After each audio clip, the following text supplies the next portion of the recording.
আমি এখন রয়েছি রাজধানীর গুলিস্তান এলাকায়।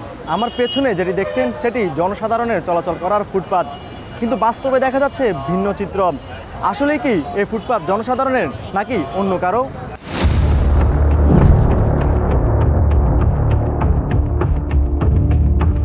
ফুটপাত এই নামে যে রাজধানীতে কিছু রয়েছে তাই খোঁজার চেষ্টা। এখানে রাস্তার মালিকানা কার তা বোঝা দায়। কাগজে কলমে ফুটপাত জনসাধারণের চলাচলের জন্য হলেও বাস্তবে এটি হকার আর প্রভাবশালী সিন্ডিকেটের দখলে। শুধু ফুটপাত নয়, সড়কের অর্ধেকও দখলে নিয়েছে ভাসমান ব্যবসায়ীরা। একদিন দুদিন নয়, বছরের পর বছর চলছে ঠিক একইভাবে।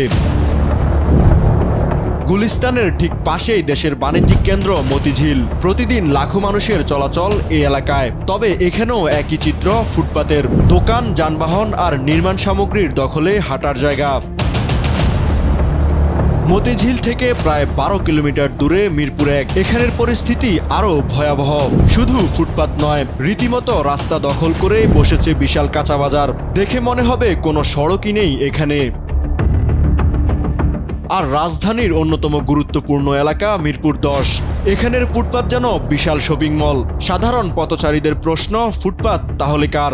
ফুটপাতটা মেইনলি হচ্ছে সাধারণ মানুষের, কিন্তু দোকানদার দখলের পরে মানুষ হাঁটতে পারছে না। ফুটপাত যখন আটকে থাকে, জ্যাম হয়। কিভাবে ব্যবসা করতেছে এটা আসলে সরকারি বা রাজনৈতিক দলের নেতা বা পুলিশ প্রশাসন, এটা তারাই ভালো জানে। পথচারীদের এমন অভিযোগে আবেগী উত্তর হকার ও ভাসমান ব্যবসায়ীদের। আমরা তো এদেশের নাগরিক, কর্মস্থল এক একজনে এক এক কর্মস্থলে কর্ম করে খাইতে হয়। অবৈধ তো মনে করেন জায়গাটা তো বিআইপি রোড, অবৈধ কথা সব ঠিক আছে। আমরা কই যাবো অল্প পয়সার ব্যবসা বাণিজ্য? গরিব মানুষ গেলি চলে বিরা খায়। বিভিন্ন জরিপে দেখা যায় রাজধানীর প্রায় 450 কিলোমিটার ফুটপাতের 80% বেশি দখলে, যার কারণে সৃষ্টি হচ্ছে অতিরিক্ত যানজট। নগর পরিকল্পনাবিদদের মতে ফুটপাতের বড় অংশই এখন ব্যবহারের অনুপযোগী, যার জন্য দায়ী সিটি কর্পোরেশন। আসলে সিটি কর্পোরেশন তো ফুটপাত তৈরি করছে হকারদের জন্য, এটাই বলতে হবে। কারণ আছে এমন কোনো ফুটপাত, মানে মেজর কোনো ফুটপাত নাই যেখানে মানুষের মানে পেডিস্ট্রিয়ানের আপনার ডিমান্ড রয়েছে, বাট সেখানে হকার কিন্তু দেখা 50-60% নিয়ে নিচ্ছে। তার মানে ফুটপাতটা তৈরি করছে হকারদের জন্য, পথচারীর জন্য তৈরি করছে না। সিটি কর্পোরেশনের সেই পুরনো উত্তর। আমরা চিন্তা করেছিলাম যে তাদের একটা নিয়মের মধ্যে নিয়ে আসা, একটা শৃঙ্খলার মধ্যে নিয়ে আসা, এবং সেই শৃঙ্খলাটা আনতে যে কিছুটা তো কষ্ট হচ্ছে বা অসুবিধা হচ্ছে, অনেক জায়গায় মানছে না। তো সে জায়গায় মানছে না, এগুলো মানার ব্যবস্থা করতে হবে।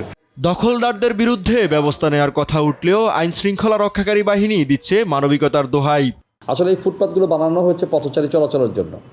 এখন হয়তো দেখা যাচ্ছে যে অতি বাস্তবতায় এর কিছু একটা অংশ হয়তো হকারদেরকে ব্যবহারের জন্য দিতে হচ্ছে।